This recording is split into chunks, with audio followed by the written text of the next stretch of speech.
आज सहज Instagram open केल्याच्या नंतर जी गोष्ट बघायला नव्हती पाहिजे ती बघण्यात आली. अक्षरशः तो व्हिडिओ बघितल्यानंतर अक्षरशः अंगावर काटा आला. देव एवढा कठोर वागू शकतोय यात कुठल्याही प्रकारचा संकोच राहिला नाही. वीर जवान प्रमोद जाधव सर आपल्या बायकोच्या डिलिव्हरीसाठी 8 दिवसापूर्वी सुट्टीवर आले होते.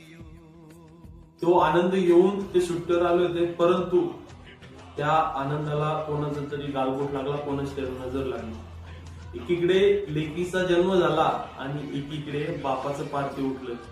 ही घटना घडली सातारा जिल्ह्यातील दरे या ठिकाणी. अवघ्या 7 ते 8 तासापूर्वी आपल्या मुलीला एका वडिलांना भेटता आलं नाही, एका वडिलाला आपली मुलगी बघता आली नाही. किती जड अंतकरणाने त्या आईला या गोष्टीतून सावरावं लागेल याचा विचार सुद्धा करू शकेल नाही.